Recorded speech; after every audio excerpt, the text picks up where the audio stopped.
pagi semuanya Bapak Ibu yang berada di Pasar Tamblang. Selamat pagi Desa Tamblang. Iya, kita dari mana nih Kak? Kita dari Dinas DP2 KBP 3A. Apalah itu ya, kok panjang banget. Namanya ada nih Om. Oke, jadi buat yang belum tahu Dinas DP2 KBP 3A itu apa? Istilah lain itu Dinas KB Bapak Ibu. Jadi dinas kepanjangannya Dinas Hidup, terus Keluarga Berencana, Perlindungan Pelayanan Perempuan dan Anak. Iya, oke. Jadi kalau masyarakat tahunya pasti Dinas KB ya, singkat aja. Namanya begitu panjang jadi agak susah diingat. Tapi kita ngapain sih bagi-bagi ke sini Kak? Nah, jadi kali ini kita selain dengerin musik ya Mbok ya, kita juga akan mendengarkan edukasi atau sosialisasi, dan ini juga ada temanya Mbok. Jadi temanya itu adalah siap membangun keluarga berkualitas bebas stunting. Bebas stunting ya. Jadi Bapak Ibu tidak hanya pernah mendengar yang namanya stunting, tapi juga kita akan kasih tahu apa sih sebenarnya itu stunting ya. Jadi selama ini kalau mereka itu mungkin mendengar tentang yang namanya Dinas KB, persepsinya hanya masalah kontrasepsi Kak Uti ya. Tapi di sini kita akan memperkenalkan lagi program-program kita yang ada di Dinas DP2 KBP 3A itu apa aja ya Kak Uti ya. Ya, dan untuk Bapak ibu-ibu juga yang belum ngopi sekiranya ya, silakan bisa mampir ke stand kami, stand kopi rakyat. Jadi bisa ngambil kopi secara gratis ya Bapak ibu ya. Sembari ngopi, sembari santai-santai bermusik, kita sama-sama menyimak materi mengenai keluarga berkualitas bebas stunting. Oke, mungkin jatuhnya sharing penyampaian sedikit informasi ya. Kalau kita bilang materi, ntar kita kayak di sekolah loh Kak. Kita sharing-sharing kok Bapak. Iya, oke. Ya. Nah, stunting itu sendiri sebenarnya apa sih? Adalah kondisi gangguan tumbuh kembang akibat kurangnya gizi biologis selama 1000 hari kehidupan pertama. Oke, yang dibilang 1000 hari itu ya Kak ya, jadi 1000 hari pertama kehidupan. Jadi di sini intinya adalah kekurangan gizi dalam jangka waktu yang panjang. Otomatis jika memang sudah terjadi tidak akan bisa diatasi ya, atau tidak akan bisa diobati juga nggak bisa sih Kak ya. Tapi ini bisa diintervensi kok. Iya benar banget ya. Caranya intervensinya. Aduh, itu kita next selanjutnya ya. Jadi Kita biar baru mulai nih Kak Uti ya. Kita gimana kalau kita kasih satu lagu lagi nih Kak Uti? boleh. Ya, lagunya yang semangat ya Kak.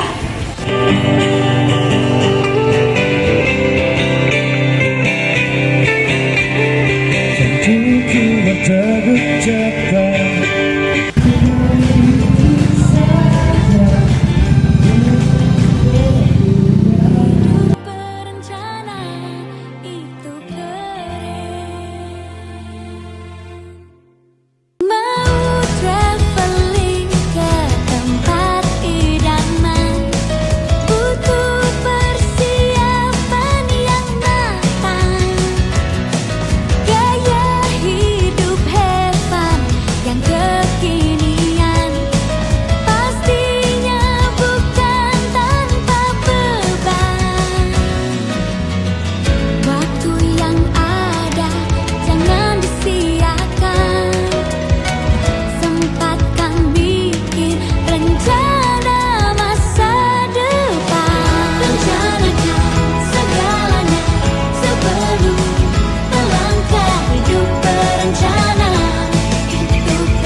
Belum ada ya?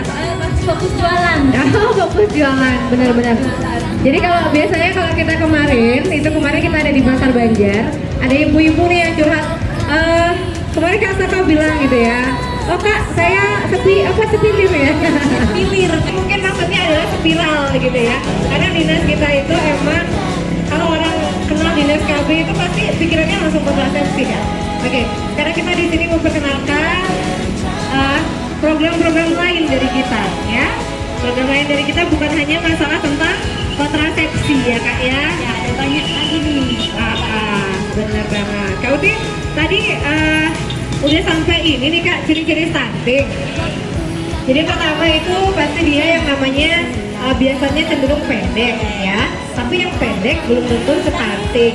Tapi yang stunting sudah pasti pendek ya. Kemudian ada lagi mereka mengalami keterlambatan dengan pertumbuhan dan perkembangan otaknya. Gitu ya kak ya?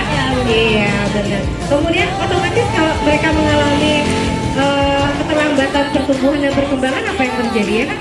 Nah, ini ada dampak jangka pendeknya, ada juga dampak jangka panjangnya gitu Bapak Ibu. Ya, kalau dampak jangka pendek tentu aja anaknya jadi fisiknya melemah gitu ya, terus kurus. Seperti itu. Kalau dampak jangka panjang itu lebih bahaya lagi gitu ya, anak stunting itu berisiko lebih tinggi terkena penyakit-penyakit berbahaya gitu ya, seperti jantung, hipertensi gitu ya. Terus karena anak stunting ini dia memiliki perkembangan yang tidak baik gitu ya, tidak sesuai usianya, maka dia juga bisa mendorong angka pengangguran seperti itu Mbak. Jadi banyak sekali nih dampak-dampak yang akan terjadi ya. Jadi istilahnya ketika mereka mengalami kekurangan fokus dalam belajar ya, Ya, itu otomatis prestasi mereka pun akan menurun. Mereka kan tidak baik di sekolah, nilai pun juga nggak bagus, dan itu sangat tidak bagus untuk masa depan mereka ya, nanti ya. Nah, jadi makanya kalau Bapak Ibu-ibu di sini pingin anaknya terhindar dari stunting, pingin membebaskan Indonesia dari stunting, harus melakukan intervensi. Apa sih kak intervensi? Aku nggak ngerti kak bahasanya kak. Ya, intervensi itu pencegahan ya Bapak Ibu itu ya. Jadi kita dapat mencegah itu sebelum mereka mencapai usia 2 tahun gitu. Dan ini dimulainya jauh sekali. Bukan dari anak itu lahir, bukan dari ibu hamil saja gitu, tapi harus disiapkan sejak dari remaja. Benar, sejak dari remaja. Jadi karena itu kenapa kita kemarin banyak mengadakan sosialisasi ya, tidak hanya di sekolah, tetapi juga di desa-desa ya. Itu kayak kita mengundang anak-anak remaja, khusus untuk remaja. Karena kenapa? Stunting itu tidak hanya bisa dicegah pada 1000 hari pertama kelahiran, tetapi juga harus sebenarnya dari dia remaja, asupan dia dari remaja. Oke, Kak Uti, kayaknya kita udah ada sasaran remaja deh Kak Uti. Iya. Kita panggil nggak tuh ya kira-kira ya Kak Uti ya? Ya, adik-adik, Aduh, jangan pura-pura nggak denger deh. adik-adik ini nggak, nanti dapat kopi loh. Sini, dapat kopi buat bapak ibunya di rumah. Ayo, apa perlu kita cari nih? Perlu kita cari nggak ya? Berangkatnya naik apa? Naik motor berempat. Oh, kita pikir dia naik motor satu motor berempat ya. Wow. Kita dari mana itu gitu lah ya? Iya. Kak Ocha. Jadi dia mau berapa nih? Kalau dua SMA aja ya, ya, 2 SMA. Pernah dengar nggak yang namanya stunting? Belum pernah. Tapi sudah pernah belum dapat sosialisasi masalah kesehatan reproduksi? Nah, ya. Saya adik-adik ya. Baca-baca tadi yang baca belum? Keluaran belum? Harus belajar. Saya mau baca nih beneran. Kalau salah ada hadiah loh. Takut ya. Santai aja. Kalau ada kan perempuan nih, ya. Terus jaga kesehatan reproduksinya kayak gimana tuh?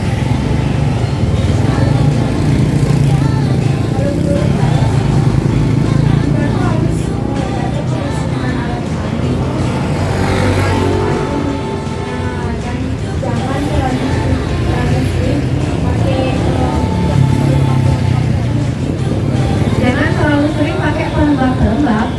Ini cairan kewanitaan itu. Maksudnya cairan pembilas laginya. Oke. Oh iya benar. Nggak boleh yang lembab, nggak boleh yang bau, nggak boleh yang kotor. Oh iya iya Yang iya. penting bersih. Jadi maksudnya adalah sering dicuci. Sering dicuci. Oh boleh, kan dimasak semua kan, ya contohnya kan. Ini kelas apa? Kelas 2 SMA. Jadi ini kan menstruasi kan? Nah jadi ini sendiri kalau menstruasi biasanya konsumsi tablet tambah darah kan? Nah jadi teman-teman di sini harus tahu ya bahwa kalau selama kita menstruasi itu penting banget untuk konsumsi tablet tambah darah. Karena anemia itu menjadi salah satu penyakit yang membuat padahal kalau kita nanti menjadi seorang ibu ya ingin anak itu nggak boleh anemia gitu. Soalnya kalau melahirkan kan ini keluar banyak darah gitu. Iya. Nggak boleh anemia jadi harus konsumsi gitu. Adek tahu anemia? Nah itu dia. Iya iya. Iya.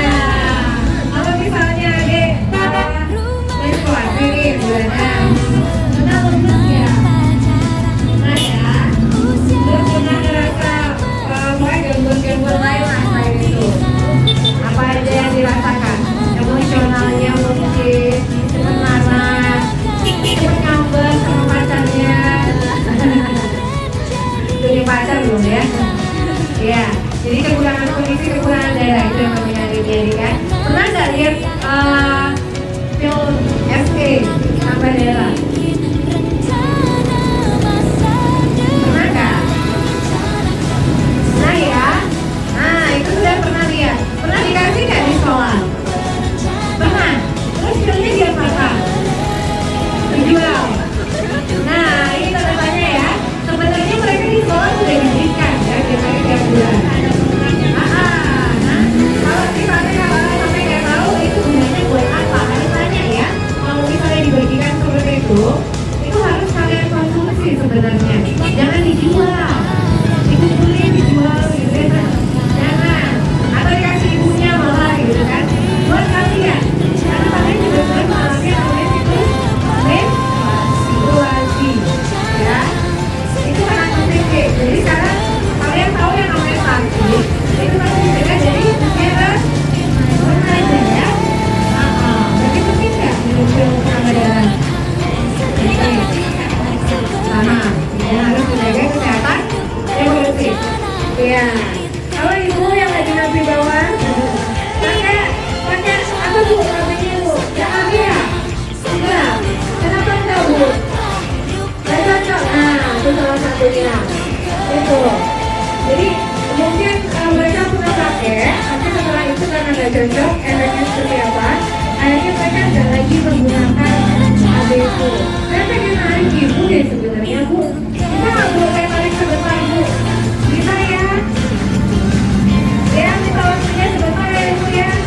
Senyum ya bu. Ibu senyumnya mari kenalin di sana bu. Ya, dulu ya ibu ya. Bentar aja bu. Nah, iya. Saya tadi melihat wajah ibu ada tanda tanya. Senyum-senyum boleh kita ngomongin KB senyum-senyum. Bu, ada keluhan nggak tentang KB? Dengan siapa nih? Bu Kade? Lari. Lari dong bu. Bu Kade lari ya. Ya. Jadi tadi ibu senyum-senyum di sana baru kita ngomongin KB. Ibu punya keluhan tentang KB. Dulunya pakai KB mungkin? Tapi dengan ibu nggak tahu bu. Pernah pakai KB drill, kemudian pusing-pusing dan muntah-muntah.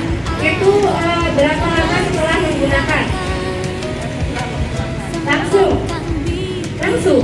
Oh begitu. Nah mumpung ada Bu Bidan nih di sini ya, bisa langsung ditanyakan kenapa bu kira-kira bu?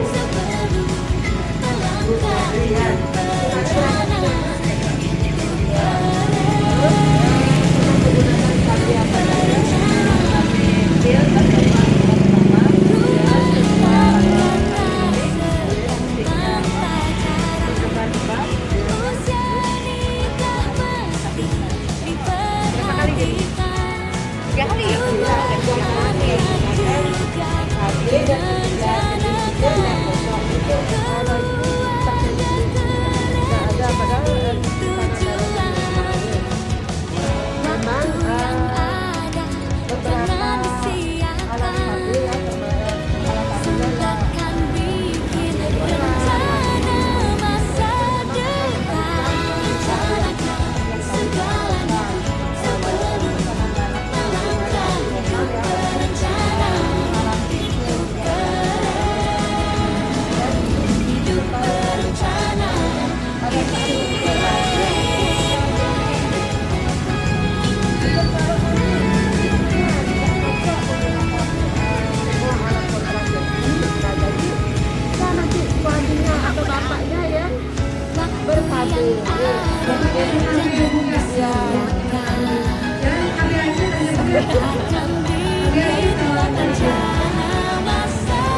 Mau 7 tahun.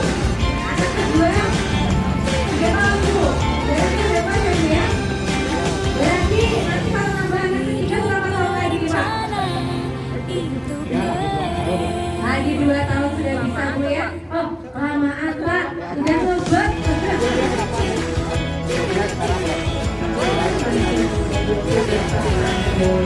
Ya, boleh diganti. Itu tergantung mau berapa punya anak oleh saya tujuan pemerintah keluarga berkomunitas. Nanti itu kita merencanakan kalau kemampuan kita ada 2, kita buat anak 2, tujuannya anak kita dan tujuan pemerintah itu adalah mengatur jarak anak yang ideal antara 3 dan 4 tahun. Dan kita akan itu dilahirkan hampir jangan satu lebih dari umur 30. Kalau mau punya anak ini misalnya karena kalau anak umur 35 tahun itu sudah Bu. Oke Bu. Oke. Terima ya. Bulan tanpa bulan dulu jadian lutong burung nidaman rembulan adik lutong burung